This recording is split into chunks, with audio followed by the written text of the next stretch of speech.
Good afternoon, everyone. We'll just wait just a couple of minutes for people to join.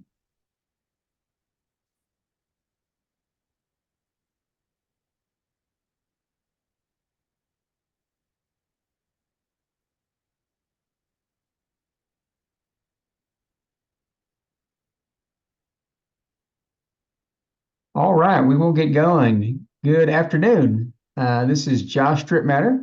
I'd like to welcome you to Stripmatter Wealth's Smart Money webinar series. Thank you for joining us today. Our presentation is titled Estate Tax Sunset. For those of you that don't know us, we are Stripmatter Wealth Management Group, a registered investment advisor located in downtown Fort Worth, Texas. We specialize in investment management, financial planning, estate planning, and real estate investing. We've been in business since 2007 and serve clients throughout the United States. A little bit of housekeeping before we get started. All of you have access to the chat feature. And so if you have any questions, please don't hesitate to type those in and we will be happy to answer those for you. Also, we will be sending out a replay of today's webinar via email. So if you missed something, don't panic. You'll have the ability to watch this again. And you're welcome to forward these presentations to any of our presentations to your friends and family if you think it would be beneficial. Today's webinar is meant to be purely educational and not meant to be tax or legal advice. Please talk to your licensed professional before taking any action on any of the information in this presentation. For more information, including key disclosures, please visit our website at stripmatterwealth.com. Let me introduce our speaker today. Matt Davidson is from Austin, Texas. He graduated from the University of Texas at Austin with a Bachelor's of Arts in English and went on to attend Regent University School of Law in Virginia Beach, where he earned his Juris Doctorate. Following law school, he moved back to his home state, establishing a law practice with his brother James. Davidson Law Group is located in Fort Worth with a concentration on estate planning, elder law, and probate. So without further ado, I'm going to hand this off to Matt. Matt, good afternoon. How are you? Good, Josh. How are you, man? Doing fantastic. Awesome. I'm going to share my screen here.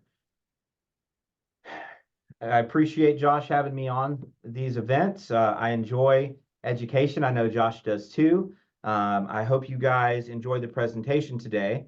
What we're going to be talking about is estate tax sunset. And if you're not aware, the current estate tax laws are going to change dramatically, guaranteed, at the end of 2025. It's just going to be a matter of what they change to. So with that being said, I'm going to walk us through the history of the estate tax and then talk about some of the estate planning solutions that have been used throughout time and will become a lot more relevant again at the end of 2025. So the estate tax, for those of you who don't know, often called the death tax or the inheritance tax, is the taxation of net worth upon death over certain amounts, depending on the time in history, and of certain percentages, depending on the time in history. So there was a little bit of an iteration of an estate tax that existed before 1862, but really it got closer to what we know it as today in 1862, when they needed money to be able to fund the Civil War. Oftentimes you'll see that these numbers change depending on things that the government needs to fund throughout history. So 1862, they had an estate tax to fund the Civil War, and then it went away.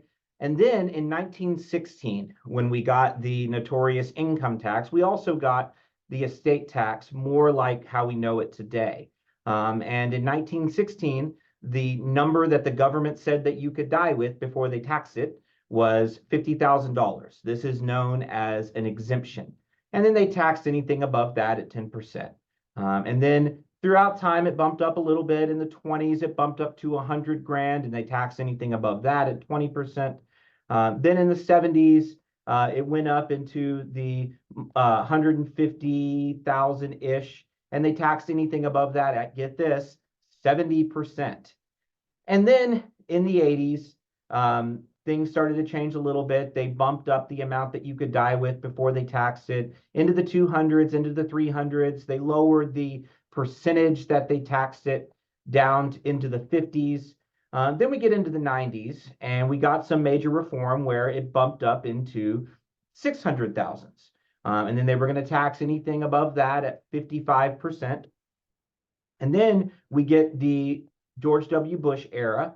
And part of what precipitated this, just for your information, was the fact that there were a lot of these generational farmers who had a farm, let's say, was worth a few $1,000,000, but the income that they were producing from their farm annually was maybe 50 grand at best. So totally illiquid estates that were worth millions of dollars, but they had no liquidity to be able to pay the tax upon death. And so you had these multi-generational farms having to be sold off, multi-generational businesses having to be sold off, ranches, etc., to be able to pay the federal estate tax. So George W. Bush era, they wanted to reform this. And so in 2002, the number that you could die with before they taxed it, the exemption, got bumped up to $1 million. And then they taxed anything above that at 50%. And then throughout the 2000s, it went up to 1.5, and the percentage they taxed lowered down. And then it went up to 2, then 3.5. Then something interesting happened in 2010. The current bill expired, and they didn't have any provisions as to what to replace it with. And so from January 2010 to December 2010, if you passed away, there was no estate tax. But then at the end of 2010, the government passed a bill that initiated a new estate tax plan, and the number that you could die with, the exemption, was 5 million, and they taxed anything above that at 35%. But it was interesting because they did make it retroactive to January, but they gave options to people who passed away within 2010 to not have to pay estate tax. However, they dinged them from a capital gains perspective. And that's something I don't want to get into the weeds on, but it's a very interesting phenomenon. So then going from 2010 to 2011, 12, 13, 14, the number bumped up into the low fives. And then what happened in 2017 is the number was at basically 5.5 million, and anything above that, they were taxing at 40%. And then Republicans in Congress, along with the Trump administration, said, we need to double it. So they doubled the amount that you could die with before they taxed it at 40% to be just over 11 million per spouse. And then that bumped up over the years since then to 2022, 12.06 million. Then in 23, 12.92 million. Then in 24, this year, 13.61 million per spouse is the amount that one can die with before the government taxes it at 40%. And next year, they will probably up it again and adjust it for inflation. And so we'll probably get a number maybe north of 14, maybe just under. But what I'm here to talk about today is right now we're at these historically high exemption amounts. So most Americans, as they've come into their wealth in the 20 teens and beyond, have not had to worry about their kids paying estate tax upon their death. And so a lot of these tools that we still use for the ultra high net worth are going to become relevant again at the end of 2025. And here's why. So the current bill, called the Tax Cuts and Jobs Act of 2017, is set to sunset. And that's just the legislative word for expiring. But what they did this time, instead of in 2010, is if Congress does not replace the current bill with a new bill, then it's set to just go back to what it was pre-2017. So if we have a deadlocked government, like we often do, and nobody can come to a consensus on a new bill and what these numbers should be, then it's going to drop back to what it was pre-2017, 5.5, probably adjust it for inflation. People are assuming somewhere between 6.2 and 7 million per spouse. Now, if certain groups of politicians are in full power at the end of 2025, then we could see that number much lower. The Congress in the last 4 years, with certain bills like the Build Back Better bill and the Inflation Reduction Act, they have shown their hand.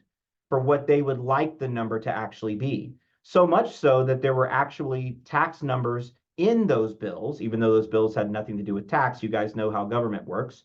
And that number that they wanted the exemption to be in those bills was 3.5 million.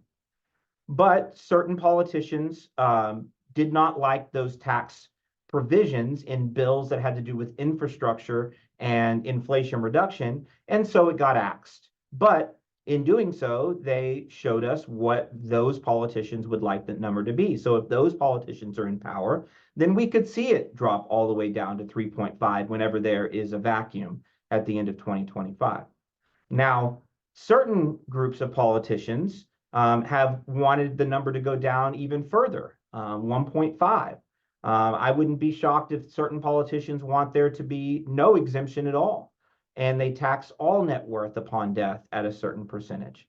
But then on the other side of that coin, if the same group that got it passed in 2017, mostly Republicans, is in power at the end of 2025, then we could see an extension of the Tax Cuts and Jobs Act, and we could see these historically high exemptions remain. So the answer, the classic attorney answer, is it depends, and who knows what it will actually become. But what we do know, as opposed to 2010, is that even if nothing is done in Congress, it's going to drop back to the pre-2017 numbers. So the question is, what can we do about this? And people ask me all the time, a lot of these politicians are wealthy in and of themselves. How come they are okay with passing these laws? And the answer is because they hire people like me to help them take advantage of loopholes and get around these laws. So as Josh said earlier, none of this is legal or tax advice. If you want legal advice, you can come see me. And I also always work with a CPA to be giving tax advice along with the legal advice. But here are some estate planning solutions for the estate tax. So the first one, which is the most simple, and I do for basically any client of mine who has a net worth of 1.5 million or more, is what's called a bypass trust. And this is a subtrust that is created underneath one's revocable living trust, which is what I do the most often, or wills, hypothetically. And what this does is this allows a surviving spouse, when the first spouse passes away, to title certain assets up to the amount of the exemption in the year in which the first spouse passed away, and then earmark those assets with the IRS and tell the IRS, we've put these assets in a bypass trust. And then the result of that is, upon the death of the second spouse, then any assets in the bypass trust and their growth are exempt and pass outside of the surviving spouse's estate, thus lowering the total taxable net worth of the couple and lowering the amount, in theory, of the amount of tax that the children or other beneficiaries will have to pay. I have a great story on this area of a client of mine. So long before she was my client, her and her husband did a plan like this in 1990, back when the exemption was 600,000. And the husband then passed away in 1991. And so the surviving spouse, the wife, who later became my client, was able to fund a bypass trust with the amount of money that was the estate tax exemption in 1991, which was $600,000. Well, it can be any asset. It can be cash. It can be land. In this particular case, it was some minerals that the husband had. And so the wife funded these minerals that were worth approximately $600,000 into the bypass trust. Well, these minerals happen to be in the Permian Basin. And if you know anything about oil and gas, you know that when horizontal drilling and fracking started, the Permian Basin blew up and those mineral interests became much more valuable. Well, fast forward to 2023, the wife became my client and she passed away in April. And we got those minerals valued, and they were valued at $17 million. So these assets grew from $600,000 to $17 million. And because she earmarked them with the IRS and put them in a bypass trust all the way back in 1991, fast forward to 2023, that's $17 million of non-taxable net worth for this client. So that's the power of a bypass trust. So if you have a will or you have a revocable living trust and it does not call for a bypass trust. Other names would be a credit shelter trust. There are many different names for this type of trust, but if it's not in there and you have a net worth of 1.5 or more, I would suggest that you probably talk to me or someone else about that. Now, another strategy, and this is to help our children or our beneficiaries, is providing for our children or our beneficiaries in what's called a dynasty trust under our revocable living trust or our wills. And what this does is this allows the children to have access to their inheritance within a trust. But these trusts, when the children pass away and pass it to the grandchildren, everything inside of these trusts plus their growth would not be taxable for the estate tax because of certain provisions that we put in these dynasty trusts. So this is long-term multi-generational thinking for the estate tax. Now, other strategies that we utilize to help people avoid estate tax is irrevocable gifting trusts. So what a lot of people don't know is that gift tax is part of what's called the unified credit, meaning that since a certain period of time, the amount of money that we can die with before the government taxes it is also the same amount of money that we can give away in our lifetime without the government taxing it. So utilizing these historically high exemption amounts, I have a lot of clients who are going ahead and gifting certain amounts of money to their children or other beneficiaries while they're alive to get the money out of their estate and lower their taxable net worth. Also, these irrevocable gifting trusts work just like a dynasty trust, where the children or other beneficiaries are also exempt upon their death when they're giving it to their children or their beneficiaries. Another strategy that we utilize often is what's called an irrevocable life insurance trust. This is a trust that we create, that we open up a life insurance policy, whole, permanent, universal life, one of those you could talk to Josh about, but we open up a life insurance policy within what we call an ILIT, an irrevocable life insurance trust, from the outset. And this could be second to die policy for a married couple or a single policy for a single person. And the way these trusts are set up is that the proceeds of that life insurance policy would not be part of the deceased person's taxable estate for estate tax purposes. And thus, if we calculate the projected amount of estate tax that may be owed, we can get the policy for that amount, and then the children or other beneficiaries can take the life insurance proceeds and pay the tax. And then those illiquid assets, that family business, that family farm, that family ranch, that family lake house, that family beach house, those rentals, those multiplexes, would not have to be sold off in order to pay the federal estate tax. We have this life insurance policy to be able to pay it. Now, another strategy that can be utilized, I don't do it as often because it has some complications living in a community property state, as we are in Texas, is what's called a spousal lifetime access trust. This is a trust where one spouse can give money into this type of trust for the benefit of their spouse, get it out of their taxable estate, and thus accomplish that. However, this can become complicated in Texas with community property, so you have to operate it very, very gingerly. Also, this one comes with some downsides. If you get divorced, you've basically you've basically lost all of that money that you put into that trust. Also, if your spouse dies before you, it's presumably going to go to children or other beneficiaries, and you've essentially lost access there as well. So this is, in certain situations, a great tool. I just don't use it as much as the other ones. But if any of these solutions sound like something that might fit into your family dynamics, 1.5 million of net worth or more is my very, very conservative approach, just in case the most extreme of the politicians get their way. Come talk to me about it. Once again, if you have existing wills or revocable living trusts, we can put bypass trust and dynasty trust provisions in there.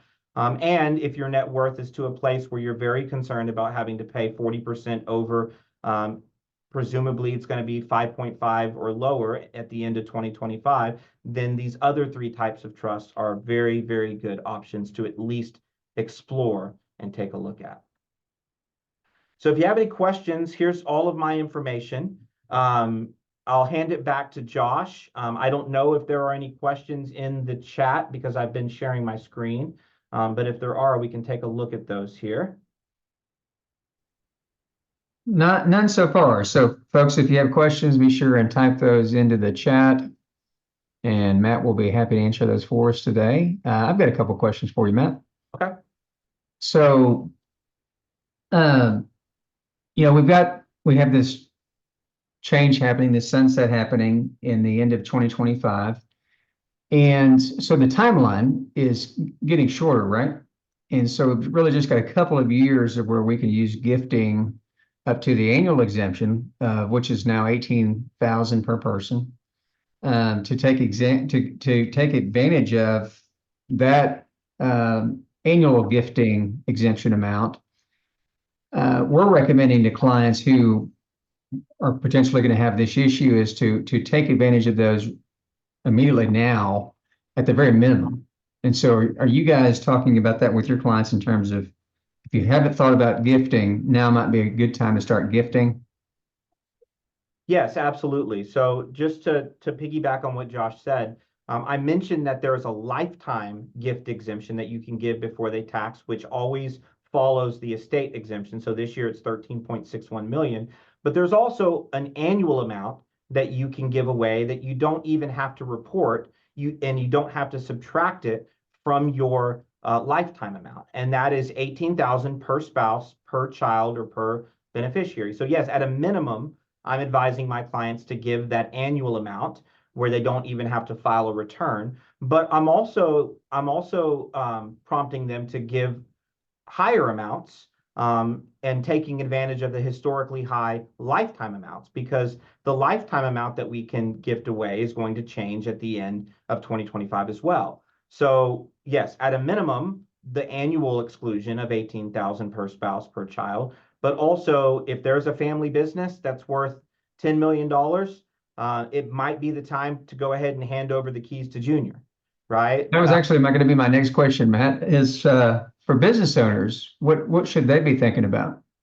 Yeah, so if it's a family business that you may not want to sell, but your intent is more to hand it down to one or more of your children, or somebody else, then now might be the time to consider going ahead and handing it down.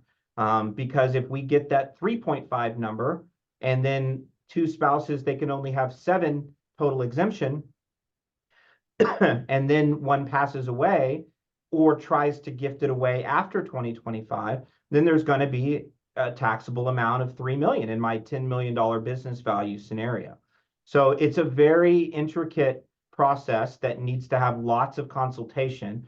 But yeah, it's definitely something to consider if you have these legacy items like a family business or like a family ranch or like a family farm that you know that you're going to want your children to continue operating it the way that you did. And it's going to be somewhere between the amount that the exemption will go to in 2025 and what it is now. Now would be a wonderful time to at least consider handing that down. Other things that we talk about with clients is expected inheritance. So they may not have the money right now that may put them in danger of paying the tax, but once they receive their inheritance, that may become a big problem. And so actually talking to them about how their parents are doing estate planning and how maybe to potentially not inherit it outright and maybe inherit it into a trust so as to not create a further tax problem in the future is something to think about. Absolutely. I love nothing more than when I end up getting a multi-generational whole family estate plan, because we're able to make sure that all the components are working together.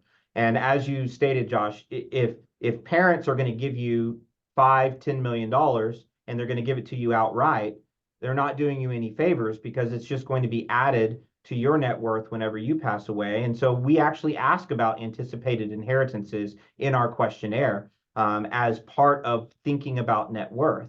And so, yeah, I love it when I could get a parent's estate plan and they benefit their children in a dynasty trust.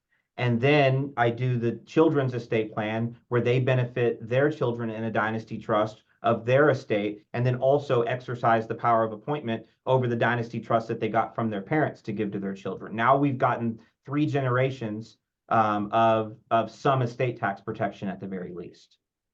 And I'm kind of in the same camp as you in being that the number, depending on who's in office, is going to be pretty conservative. because I think it's viewed as a way to pay back our, what is it, ever $35 trillion deficit right now. Right. So to me, this is a logical choice to pay back that tax amount because it affects the deceased rather than having to tax people who are still living. Right. So for me, it's kind of a no-brainer way of creating taxation in America because all of the voters are dead who Right. it applies to. Yeah, I mean, So I yeah, I wouldn't be surprised with the way the deficit is if we yeah, see it go across the aisle. If we see both sides of the aisle want a significant change in a bad way for our clients on the estate tax. And you're exactly right. There's nobody to complain like there is when you get taxed on your income and you're cursing on your income tax return, or when you sell a business and you have to pay a big capital gain. It's a windfall for children, and so it's seen as less disruptive to one's life. Plus, the baby boomer generation, the early baby boomers passing away is seen as the largest transfer of wealth basically in world history. And you don't think the politicians are seeing that and sure. seeing their deficit. So that's why I think that even though we got this wonderful bill in 2017 with a Republican majority, I think we could see Republicans giving into this, seeing the writing on the wall with the deficit as well. Yeah, and to your point again, is you're planning on 1.5 million in like a bypass trust. That's probably so a lot of people that applies to, Right. and that means that again, is you don't have to have these high levels of wealth to start thinking about this because it may not be a high level of wealth that gets taxed at 40%. That's right. Yeah, and it doesn't hurt anything to go ahead and switch up your plan to include a bypass trust and a dynasty trust, because if you don't need it, then you don't Just have to doesn't get utilize. used. Yeah. Yeah. So it's a no-brainer to me on those two aspects. Yeah, I agree with you. I think there's a lot of confusion when it comes to estate planning because people think that what you do is permanent. Right. And we always advise clients, this needs to be looked at every 3 to 5 years anyway. So you might as well put something in place that can protect you based on the current environment that you're in, and then readdress it later. And again, if it saves you, 40% tax, that would have been money well spent to do that planning. 100%. So, Totally agree. hey, I don't have any other chat questions, but I do have one last kind of unrelated question. I'm interested on your opinion, Matt. Right. What's being thrown away around these days is the wealth tax. And I'm curious as to what estate planning attorneys are thinking about for planning for that in that perspective. And for those of you that don't know what that is, that's planning tax while you're alive. I forgot the threshold that they're talking about. I think it's over if you have income over a certain amount. I think it's 1 million, but I'm not exactly sure on that. That you actually would have to liquidate assets to pay tax. Any ideas on strategies to address that if it does come to fruition? First of all, I think it's totally unworkable Yeah, and one of the most ludicrous and stupid things I've ever seen tossed around. You're going to force Elon Musk to sell tons of Tesla stock. You're going to force Bill Gates to sell tons of Microsoft stock. You're going to force the farmer to sell his farm, his source of income. I think there'll be people rising up against it. But if this actually does get passed, a lot of our planning details will depend on the details of the bill. Like what assets are exempt? Are they going to make um, uh, universal life policy cash value exempt? And if that's the case, obviously you and I are going to be working to get as much wealth as we can get in those without making them a mech. Gifting is of course going to continue to be a huge mechanism with this. If it's not in your name and you can spread it out over multiple children, then you can get around that. Are there going to be other assets that they exempt? Like my scenario that I just laid out, are they going to exempt farms and ranches? because there's going to be a lot of bad PR if they don't. And so if that's the case, all of my clients are going to go buy a ranch. Right. And so Sure. a lot of it's going to depend on the details of the bill. But there's no doubt that gifting will continue to be a strategy that will work around these things as well. But good Lord, I hope that they don't do that, because I think it's completely unworkable. But if and when it does happen, I'm sure Josh, you and I are going to be having meetings with whiteboards and all kinds of strategic planning, going through all the detail and looking at all the ways that we can get around it. So, Matt, one last comment. You reminded me, I had forgotten about that. The estate tax law went away in 2010. mhm. But I remember a story back then. I think it was the owner of the New York Yankees. Steinbrenner. Yep. Yes, that he died. Mhm. And he timed it perfectly. Yeah, but what's interesting, Josh, is I didn't go into a lot of detail into the weeds, but the Obama compromise was a retroactive estate tax back to the beginning of 2010. But if you chose to pay no estate tax, then you did not get the step up in basis Mm, capital gains tax. yeah. So I honestly haven't looked to see which one Steinbrenner chose, but Yes. if he chose the death tax, then that would have been a heck of a hit. I doubt he did. He probably chose no death tax.